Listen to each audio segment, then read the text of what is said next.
The broadcast is now starting. All attendees are in listen-only mode. Hi, everyone. This is Melissa Anger. Thank you for joining us tonight for the softball pre-competition webinar.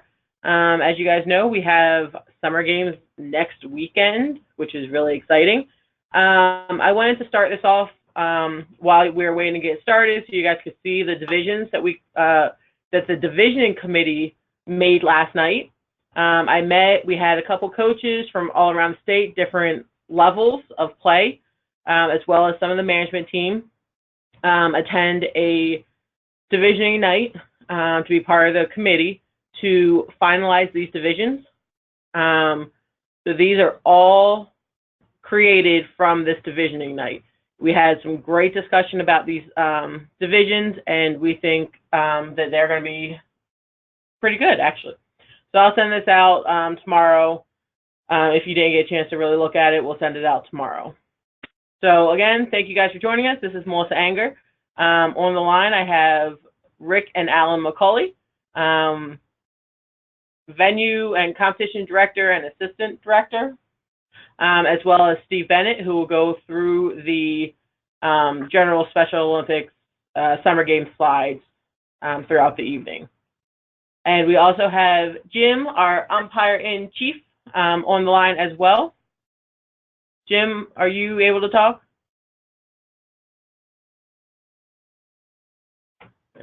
So during the webinar, I will be moderating, and that pretty much just means that I can answer your questions through the chat feature, as well as you can raise your hand, and I'll be able to answer as well. So Jim, are unmuted. Okay.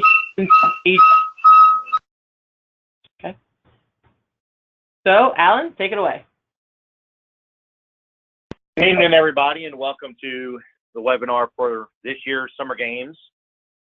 Thankfully, we've had some very good weather overall to be able to get in a lot of the qualifiers, which has been wonderful in helping us get all the divisions taken care of and things of that nature, plus making sure that everybody got some games in so they're not coming in kind of cold to this year's games. For the agenda tonight, we're going to cover several different issues. The competition schedules will be coming out to you guys shortly. Melissa is in the process of finishing those up. We'll cover the venue maps, the special rules. We will definitely be covering, and if you have any questions, Jim will be handling those during the rules section of the webinar. Competition format, transportation with all shuttle stops noted, the summer games updates. Steve Bennett will be taking care of those and answering any questions you have on the overall games atmosphere, not just softball specific. And then we'll finish it up with any questions, comments, and concerns everyone has.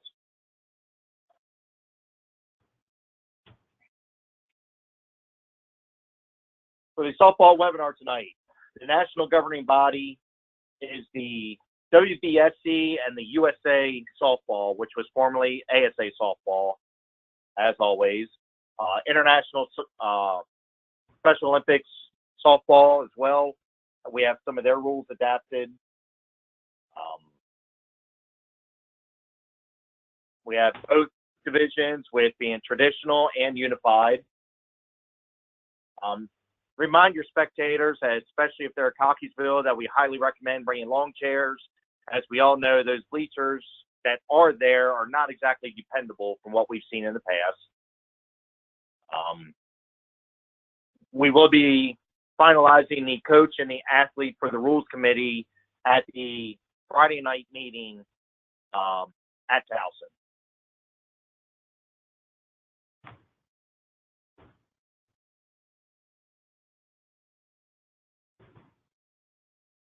So here's the basic. Handle this part? I got you. This is Steve Bennett. Again, you see the competition dates for softball, the 8th and 9th. The events offered, divisions, as Melissa said, a great meeting last night, and we'll send those out as well as the webinar slides. And there you see your time of competition. Again, once the schedule is compiled and completed, we'll notify you of when and where your teams will be playing. So the overall schedule, again, this is really not for any of the coaches on tonight, but just so you're aware, your heads of delegation will be meeting with Special Olympics and the management team on Thursday. That's where they'll receive all of the packets for the general delegation, as well as their keys for those of you staying overnight. And then later that evening, we have an HOD meeting to go over any updates and just a sharing of information for the heads of delegation. Going into Friday, again, you can see the list of competitions, the different locations. The block party will be the event leading up to the opening ceremony, as well as the staging for the parade. One thing I do want to mention here is a little bit different this year. We had a lot of great discussion with the area directors, as well as the committee for the opening ceremony, and looking at feedback from years past. Will be a condensed parade of athletes for the opening ceremony. Each delegation is afforded the opportunity to have 8 to 10 people participate, including athletes, coaches, partners, however they've been selected. Otherwise, everyone else will be inside the CQ arena and will be sitting in their seats to cheer on those who will be representing their teams as they parade in, then go throughout the ceremony. There's the coaches meetings on Friday. So you have your softball meeting in the CQ arena on the 3rd floor in the Tiger Club room from 6 to 6:30. Which is the same place it's been the last few years. Great.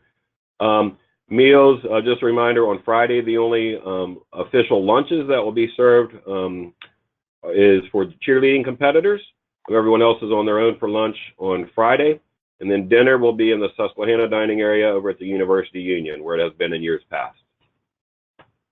Moving on to Saturday, again, your breakfast will be at the University Union and Susquehanna dining. What we do ask is there's shifts that have been designated, so please check with your head of delegation and make sure that you're looking at the shifts there.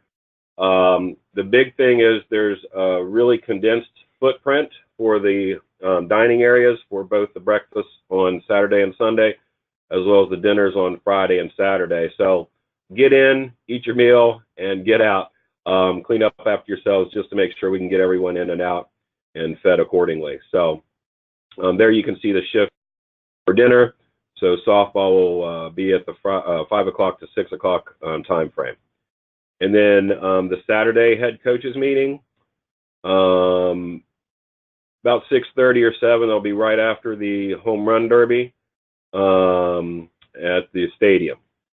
So it does say before the home run derby. We're actually going to change it to after the home run derby, so that it doesn't take away from the derby and start late. So it will be after the home run derby has completed. That is when we will have our coaches meeting Saturday night. Moving into Sunday, basically the same thing. You guys will see your schedules, etc. So we will have merchandise available in Lot 20, as well as the family hospitality areas, which we'll touch on in a bit. So there again, you see your meal shifts for breakfast on Sunday, and it'll be the same on Saturday as well. Here's some basic overview maps. So this is the main campus of Towson. Hopefully everyone's familiar where the stadium, softball stadium is for those competing on campus. For those competing on campus, make a note that if you see down in the bottom center of the page, Lot 21 is where you will be parking, and it's a short walk up to the softball stadium. Lot 20 is designated for the block party in Olympic Park. So again, if you're going to be on campus, park in Lot 21, and there's a short walk up to the stadium. You'll see the designated housing facilities designated with the blue beds, one in the top right corner and one kind of in the left top corner. So the residence tower is a new one we're using this year. If you are staying in the residence tower, you will need to walk to the Union for breakfast if you're coming from that location. It's a short walk. It's about 8 minute to 10 minute walk. get your blood flowing, get ready for some breakfast, and then head on out to the competition venues. You'll also see the bus locations, etc. And again, we will provide these maps to you through this webinar, through the event guide, and also on our website. It's available, which we'll talk about in a minute. Steve, can I add to that? For the on-site, the shuttle bus for softball will stop in front of the stadium in lot 20. Yep, thank you for that, Alan. You're absolutely correct. So the shuttle buses will make loops throughout the campus. They'll be picking up at the West Village, at the Union, lots 13 and 14 for spectators. And again, we'll touch on transportation a little bit later in the slides. This is just a basic overview layout of the off-site venues, so you can see where the fields are. Those of you who've been there in the past, it's kind of pretty much the same layout with the control center and the tent there, the lunch tent, and there are going to be some really cool opportunities and new look elements that we're providing this year. So those of you competing off-site, will be a really cool atmosphere created out there with our friends from Aerotech. You also notice here that the school building is the emergency shelter in case of weather and threatening thunderstorms or whatever. We will notify you that of those situations through our management team on site there at Cockeysville Middle School. So Steve mentioned Cockeysville Middle School is now known as Aerotech Park at Cockeysville Middle. So it should be a lot, it's going to be really cool. We have a lot of really new and cool things that we're going to be putting out there, lots more decoration. We're really like blinging it out there. So it's going to be really good. So you shouldn't feel like you're missing anything out for being on-site or off-site. We're really going all out for off-site as well this year. Again, this is just kind of a Google Map overview showing you from campus and up to where Cockeysville Middle School is there with the little thumbtack up in the top center of the slide. Just giving you a basic outlook. So I hope everyone's aware of this, but if not, just a reminder that individual skills, or ICS, will also be conducted out at Aerotech Park. That's the off-site venue. So I'll turn it back over to Alan and Jim for some softball-specific information. All right, competition format. Everybody knows it's on Saturday. We'll be using the round robin for the preliminary rounds, getting all your seating set for Sunday's medal round brackets. Can you text him again?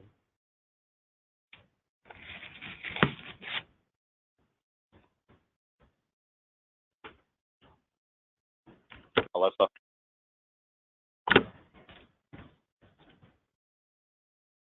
Hello?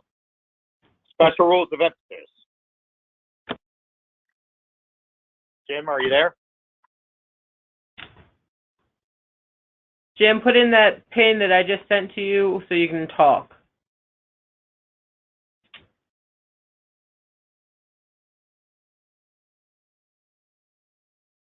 Nope.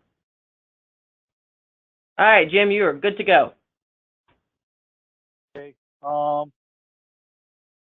All batters start with a 0-0 count with no courtesy foul.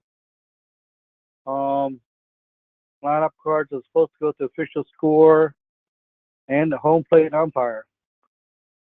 This is something that's going to be new this year, giving it to the umpire.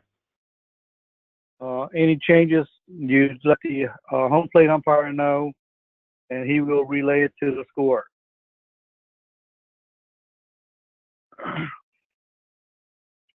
Hopefully you'll be there at least 10 minutes before your scheduled start. Length of game is 75 minutes, so it's an hour and 15 minutes.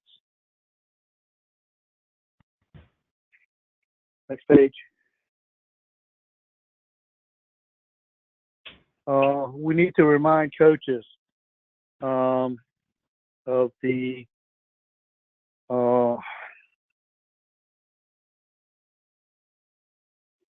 I forgot what the heck they call it. Player participation, where the Meaningful involvement. Meaningful involvement. That's correct. I knew somebody would have it because we have the situation where the pitcher came into home plate and took the ball coming in, and the catcher was forced to be a backup. So we will be enforcing meaningful involvement. First time will be a warning. The next time will be more severe. More than likely a ejection from somebody. Okay. The commitment line. Commitment line is 20 feet from home plate, from the second home plate also. Once a runner crosses the commitment line, they only need to cross it with 1 foot. If they cross the commitment line, they cannot go back to third base. As soon as they recross the commitment line, they are out and play continues.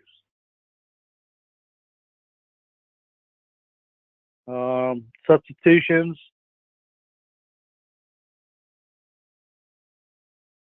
We try to let you have a courtesy runner for the catcher when there's at least 2 outs to keep the games going. Otherwise, there's 1 courtesy runner per inning, and it can be anybody in the lineup, whether it's on the starting lineup or on the bench. Okay, next play.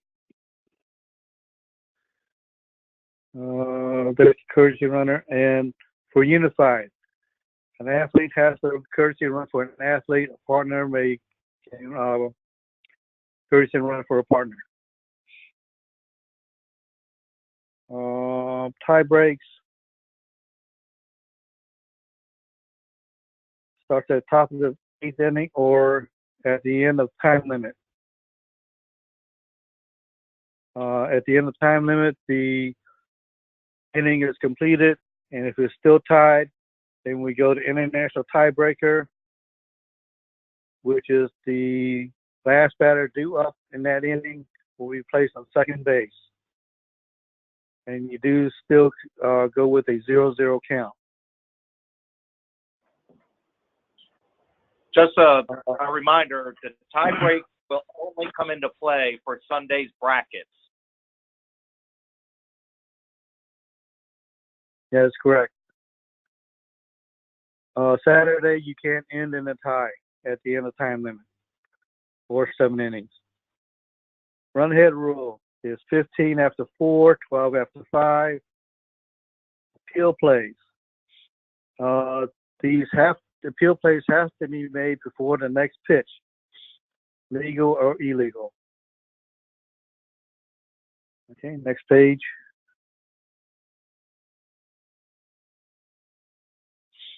Home run rule is 2 over the fence. Any division, whether it's unified or athlete, and anything else is an out. Once the ball crosses, over the home run line, over the fence, then all runners return to the base at the time of the at bat. And there we are with meaningful involvement. We've already gone through that. Next. Jim, if I could, with the home run rule, for those out at Cockeysville, we understand that there are some different variances in the fields. Each field will have its own modifications to that based on safe for play and things of that nature that will be covered before the games. Correct. Bats. We've had a question about bats. At Howard County, we had some bats that were taken out by an umpire who unfortunately did not know the rules. As long as the bat meets the specifications of a legal softball bat, then it should be able to play unless they're on the banned bat list. and I will have a copy of those lists at each field if anybody needs to see it. There are some players who also use the Little League bat. As long as it still meets the 2¼ inch diameter and doesn't exceed 34 inches and does not have a marking of -8 or above, those bats are legal. Any questions? Okay, next page. Jim, to clarify that, please pay attention. It must be an ASA certified bat. If it does not have ASA certification on there, it will not be allowed. Some bats are certified for other softball organizations that are not certified for ASA.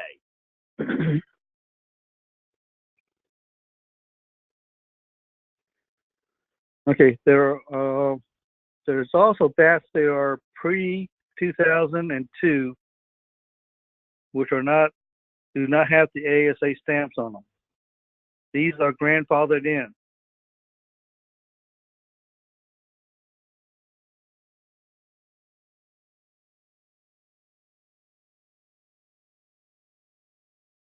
Okay.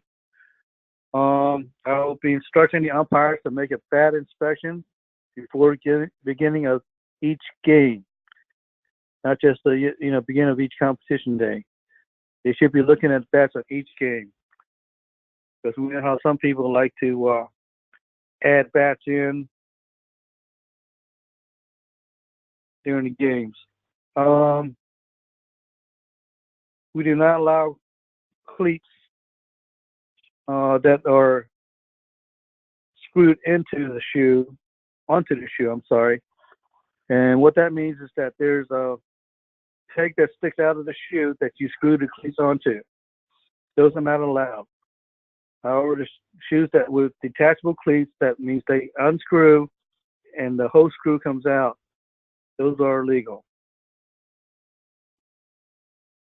Okay, and we've been playing with the same ball for the last 5 years, so that shouldn't be any problem.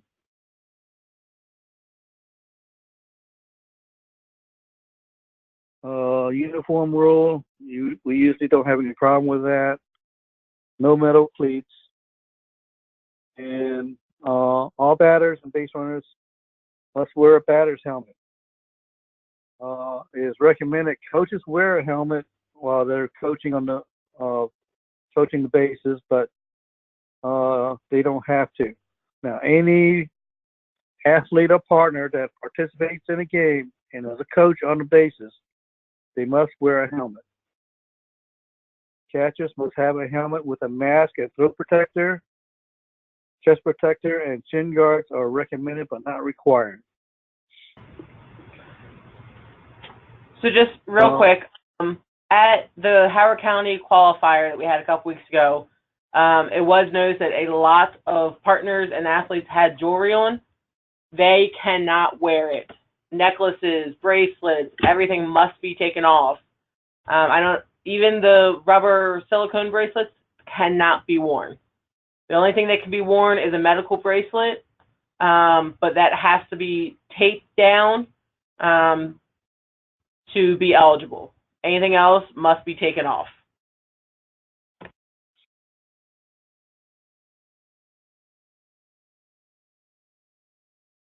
Okay, this is you, Alan. Yeah, this is Steve Bennett. So this is a reminder about the codes of conduct. As coaches, obviously, you guys are leaders of the organization, of your teams. Everyone looks up to you as examples to follow. So family members, athletes, partners, other coaches, etc. So as a reminder, the full list of all the codes of conduct for coaches, spectators, families, athletes, partners, volunteers, etc., is in the event guide, which was sent out today or yesterday to all coaches and everybody with a valid email address in our games management system that will be attending summer games. It's also available on our website. If you go to our website, and go to the Coach tab. Scroll down to the drop down that says Coaches Resources, and you'll see a lot of information there for summer games and softball specifically. For example, the event guide's there. This webinar will be there. The divisioning information, the schedule, all of that will be on our website. So we'll talk about that in a minute. But this is just for you guys so that you can reference. And again, it's basically respect for all. Take care of the athletes, take care of the partners, show respect for the officials and the umpires, the volunteers, the facilities, the staff members, the management team. We want everyone to show sportsmanship. So it's what you would think would be in a code of conduct, but just reference that and be familiar with that a little bit in case you need to address it with any of your players, any family members, etc. We just want everyone to be respectful. And we will address it if needed on site. So the 180 games, as you guys know, will place the night game on Saturday night. We have about 18 coaches signed up, which is amazing. Registration for that is closed, though. And we also have a bunch of law enforcement that are ready to play. And our very own CEO, Jim Schmutz, is going to play as well. So it's going to be a great night. We'll play about 4 to 5 innings, depending on what we can get in the 60 minutes. And that will be followed directly by the Home Run Derby. Again, that registration is closed. So thank you for all that have signed up for that. If you have not designated a pitcher, please get that to me ASAP so that I can have that ready to go, as well as a walk-up song. If your athlete doesn't care about the song, then we will pick it. So just let me know. If I don't get the songs by tomorrow, then we will be picking them ourselves. So there's going to be a very wide range of songs at that point. So, but yeah, the Home Run Derby, again, it'll start about 7 o'clock. There is no pitching machine this year, so it should be a lot of fun for that. Rick, you want to talk about the Home Run Derby? Yeah, coaches, for those of you that have athletes participating, have them have an Oriole game that they would like to go to in mind. I will have the tickets there with me, or at least at the games, that we can give them the tickets before they leave Sunday. They just have to pick the game. So that'll alleviate people not getting tickets or forgetting to call me. I think I've only had 3 athletes over the past 4 or 5 years that have actually used the tickets they've won. So if they have a game in mind and they are the winner and they come and say, here's what I'd like, we can get them to them. If they want them, Steve and I will go.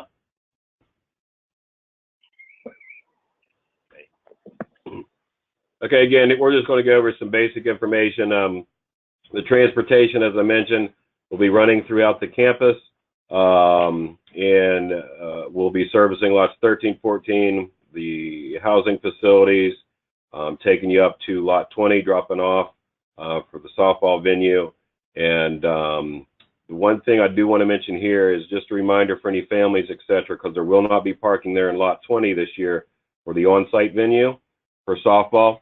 So families can park in lot 13, 14. All buses from Towson are wheelchair accessible.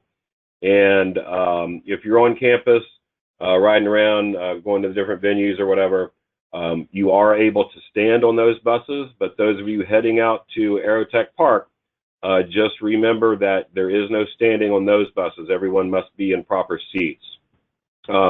After the opening ceremony, we will get everyone back to their dormitories, etc. So we'll talk about that a little bit more with opening ceremony. So again, we've had issues with individuals parking in lot 13 and 14 and saying, where's the bus? Where's the bus? They should be hitting those, each one of the shuttle bus stops about every 7 to 10 minutes at the most.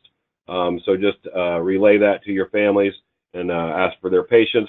Someone will be there shortly to pick them up.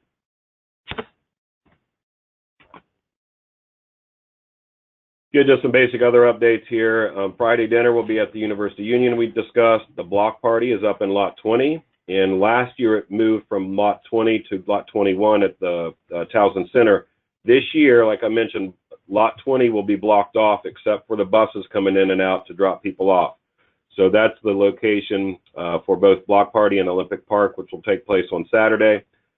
Great entertainment, a lot of good activities for everyone at summer games. So the parade staging for those who are selected from their delegation will start around 6:30. We'll communicate a little bit more details to the head of delegations on Thursday evening for that meeting. A reminder, the inclement weather plan. We talked about the evacuation route to the school at Aerotech Park at Cockeysville Middle School. On site, you'll go back to Towson Center or CQ Arena. That information will come from the delegate or the venue directors at each of those locations. So just a reminder there. The other thing we would like is if there are any athletes who have mobility challenges in your skills or on the teams, use wheelchairs or whatever else like that, just make sure that you notify your head of delegation, and they need to get that information to us so we can plan the seating charts accordingly for the opening ceremony. As I mentioned, everyone else that's not participating in that delegation reduced parade, everyone else will be seated in CQ Arena. So Mike Sarnowski and our opening ceremonies committee members are working on that seating chart now. We want to make sure that we take care of everyone's needs, get them seated, get them comfortable, and so they can enjoy the show. Transportation, again, we talked about all that. Just a reminder, again, they are ADA accessible, and I don't think we need to hit anything more on this. Just know that they will be circulating throughout the venues. The other thing is, if competition is delayed for whatever reason, we'll work with Towson University and communicate that. So don't worry about, hey, the bus schedule said it's leaving at 4:30 from offsite softball, and our games are going until 5 or whatever. Because of whatever reason, just know that those buses will remain en route until everyone returns safely. The end of the opening ceremony, for those of you attending that, a reminder that we will make announcements at the end of the opening ceremony, and everyone will be departing by their delegation. So first delegation may say Howard County, Anne Arundel County, Lower Shore. You can now evacuate, or not evacuate, but you can vacate the building, get to the buses, and start returning to your dormitories. We will have some music and some other activities going on as those delegations are waiting to board the buses to head back to their dormitory and housing facilities for the evening. Olympic Park, like I said, just some good stuff, good activities, good entertainment going on. We will have a dance demonstration in Lot 20 during Olympic Park. That's not the dance that happens on Saturday night, but it is a more of a demonstration, learn some new dance moves, that kind of stuff. On Saturday, the dance theme, for those interested, is Kings and Queens. As I've said in other webinars, we have received some questions. What does that mean? Does that mean prom night? Does that mean the King of Queens, like the TV show? No. What this is implying is it's kind of like the medieval times and the take off of the Game of Thrones, if you will. So it's medieval, kind of kings and queens, that kind of costume. So we say bring your best medieval costume. On Saturday, we also have the YAP, or what we call our Young Athletes Program. The open house, it's open to anyone and everyone with or without disabilities for little kids from the ages of 2 to 6. It's a really great, fun activity. It's more like gross motor skills and running and jumping and throwing and kicking balls and, crawling through the little tunnel things that little kids do, that kind of stuff. So it's just a really good, fun activity. And again, it's for kids with or without disabilities, starting that inclusion movement, getting everyone comfortable, becoming friends, and, giving high fives and all that kind of stuff. So anybody that whether or not they're involved with Special Olympics at this time, you can invite them out, let them partake in that. And every little kid that goes through that program will receive a certificate. And it's just cool to see the interaction with little kids with and without disabilities, and starting those friendships at an early age. Healthy athletes, we'll have a couple healthy athlete stations we're bringing back this year. We'll communicate some further details to the heads of delegation. If you're not familiar with that, there will be medical professionals and personnel that provide free screening and information to athletes and anyone coming through the station. So at times, it has literally changed lives and also saved lives with follow-ups with medical professionals and surgeries and things that they find during these screenings that are very important and impactful and like I said, have actually saved lives in the past. So if you have an opportunity, please take advantage of that. No cost. Like I said, it's free, and why not take advantage of it? Family services, we'll have family services and hospitality throughout the games. On campus, there will be 2 locations for family services. One will be in athletics at the athletics stadium, United Stadium. That will basically serve both the softball on site on that side of campus as well as track and field. That is in the overlook area. I think it's you could walk into the stadium from the side where softball is competing, walk up steps, and it's right there on the overlook. You get a really good view of the athletics competition. We'll also have another one over near Burdick Hall that'll service both swimming and bocce. Then we'll have one out at the Aerotech Park off-site softball location. That's where families can come, get information, share stories, meet some new people. Also where merchandise will be available for purchase. So you see that information as well. Yeah, merchandise will also be available out at Aerotech Park and Cockeysville Middle School. So, all that will be available, and take advantage of that. Meals, this is an important one I want everyone to be aware of. Like I think we mentioned earlier, but if not, dinner on Saturday evening the past couple years has been provided at the Olympic Park area leading into the dance. This year that is not occurring. So everyone will go back from the competition venues, head back on Saturday to the University Union, grab your dinner, have it, eat it, clean up, get out, and head back to the 180 games and get ready for the dance that will be taking place in Lot 20. So we also want to make sure that everyone has a chance to get back to the Home Run Derby as well. So again, dinner on Saturday night was back in the University Union. Basically, the only meals that are not at the University Union are the lunches that will be served at the venues.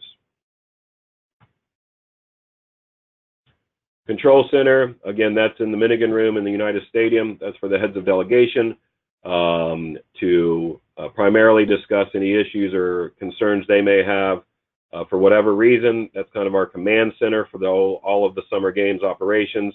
But just so you know where that location is in case of an emergency. We mentioned the different housing units. And again, only people registered are able to stay overnight, make sure we have all their certifications, background checks, etc. If you are staying on campus, one of the things we ask you to do is return your keys when you check out on Sunday. Not just your keys, all keys for your team, athletes, partners, etc. If they are not returned, Towson University bills us, which we then in turn bill you in the area or county program. It's $75 per key that is not returned. So make sure everyone has their keys and returns those. No one wants additional charges assessed to them, and we certainly want to use our money for the good of Special Olympics and not to pay fees for lost items such as the keys. So just a reminder for everyone on that. If you don't know where you're being housed yet, just check with your head of delegation. Jane Dunn from our management team has been communicating with the heads of delegation from each program and informing them of the rooming lists and the locations where they'll all be housed. Event guide, as I mentioned, has been distributed and is also available on our website. This is the link to the coach's resource page for summer games where you can see the event guide. Again, it's been sent out to everyone we have in GMS. Again, with valid email addresses. It's always a constant battle to continue to update our records. So we do our best with the information that we're provided from the different areas and programs. Medical, Obviously, there'll be medical at each of the competition venues, but you as coaches, just to keep an eye on the athletes and keep an eye on yourselves and other coaches. Watch for exposure to, dehydration or any other issues. We ask you to bring your own sunscreen. We will not provide sunscreen. That's up to you guys to take care of your teams. And encourage everyone. We always say to ourselves, staff members, management team, volunteers, whatever, you get caught up in the day, you're worried about everything else. You yourself may forget to drink and water and eat. So don't just think about the athletes, think of yourselves. Well, if you guys are in a bad place, you're not servicing and able to service the athletes and partners and other people that depend on you. So just remember to take care of everyone, including yourself. Weather, as I talked about, we'll mention the evacuation routes and reminders if that in fact does come to fruition. Hopefully not, as I think Alan or Rick noted. We don't want to jinx anything, but the weather has been good so far.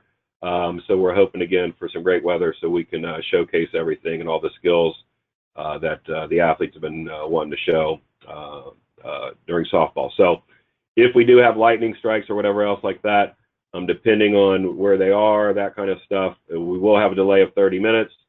That's after the last lightning. So I think it was last year, the year before, we had some evacuations, and we had to go, and we were able to get all the competitions in, but we did run a little bit later than anticipated on Sunday.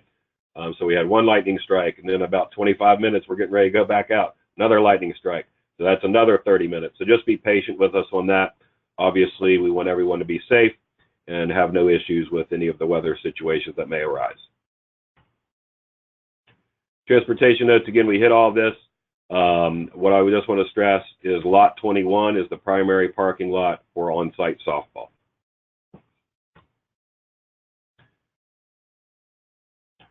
Yeah, we've already hit all the family information. So again, just the family reception will be on Saturday evening at the University Union Pause area, the lower level. These are our social media outlets. So as you can see, we've got several of those. So we ask everyone to share your stories, share your photos, get exposure from your athletes' accomplishments, share those with the world, with family members from the West Coast or from other countries or whatever else, nearby states. So the more that we can share our stories, the more Special Olympics can be heard and seen as a movement. So we just want to share all of this with you, share it with your athletes, share it with the family members, share it with anybody. So the more exposure we can get as an organization, the better we can grow and make more things happen. Use our hashtags. They're both listed right there. Questions again, here's the resources. So we once again are listing our coach's website. We've heard very good things from those who have been testing it out and looking at it, that it's very user-friendly, very easily approached via your phone apps as well. But if you have any questions, we're currently looking to hire a sports director. So those questions right now for athletics will be going to Ron Freeman, and there's his email address for bocce. Kara will be taking that on from a staff perspective. Zach for swimming, obviously Melissa for softball, as well as cheerleading, myself for general questions related to summer games. But again, we were really pushing people to the website, as most questions that we get are answered there at the website. So obviously, as you guys are all preparing for the summer games and the last minute stuff, we're doing the same thing here at the office. So the less time we can take to address questions that are answered at the website, the more we can focus on getting all the information out to you guys in a timely manner. And please do not give these emails out to your parents. We do not need to get lots of emails from parents asking questions. The questions for parents should come to you. And if you don't know the answer, say, I will reach out to our sports director. But we don't need parents reaching out to us. Yeah, we just like streamline that communication, and that way, again, as Anger said, we don't have a lot of similar questions from the same county program or whatever asking us the same question over and over. You as a coach can handle that, send it out to us, and we'll be happy to answer your questions as well. So right now, again, as Melissa Anger stated, If you have any questions that we didn't cover, you can raise your hand, type your question in. In the meantime, while we're waiting on those last-minute questions, if we have any, we just want to thank everyone on behalf of Special Olympics Maryland, our management teams, our volunteers, Towson University, but everyone as coaches. Obviously, without you, the competition doesn't happen. The athletes don't have the opportunity to participate. So we thank you for all of your efforts throughout the season. We thank you for your future efforts at Summer Games, as well as many of you wear many hats. So you'll be in the next season and the next season coaching other sports as well. So from the bottom of our hearts, we thank you for all of your efforts and look forward to seeing everyone at the Summer Games. So at this point, we'll look and see if we have any questions. We actually do. So, Jim, get ready for this one. The WBSC bat list online says all bats must contain the ISF 2005 bat stamp or WBSC certified bat stamp. Does not say anything about ASA stamp. Seems to be conflicting information about reference lists you asked us to use and the verbal requirements announced. If you could please clarify. Okay. At all the national competitions that we've been following in the United States, see, the WBSC is for international competition. And in United States, we have been following USASA softball. Does that help? If not, we'll ask that individual who asked that question to type it in again, but Or raise their hand. I think that is clarified. Jim, I think what they're trying to clarify is that I had said that they need to have the ASA stamp, but on the website approved bat list, it is allowing other bats than ASA on that list. So the question, I think, is what it's trying to clarify is, does it have to have the ASA stamp, or are they still allowed if they do not? They are allowed as long as they do not exceed the 1.20 BPF. And must be on the approved list. It must be on an approved list, yes. Okay. And we will have, as Jim stated earlier, we'll have the umpires check before the games about if the bats are approved or not. If you have a question, you can always send a picture of the bat to us, and we can double check that for you if there's something that you want to get ahead of time. Are there any other questions? You can raise your hand or you can type it in. I'm sitting here. And if not, you can always reach out, like give you the contact information for Melissa. So don't hesitate if something comes up in the next couple of days to give her a shout, and we'll be happy to take care of you. You all have my information anyway. So, but yes, thank you guys so much for joining us tonight. And I will have the schedule out by mid next week. So please do not bombard me with emails asking me for the schedule. You all saw the divisions. I'll send those out with the slides. But I will send the schedule out by mid next week and post it on the coaches resource page for you guys to have as well. So again, thank you guys very much for joining us tonight. We really appreciate it, and for all your help and dedication this season. So we will be seeing you guys in a couple of weeks. Thank you, everybody, and see you next week.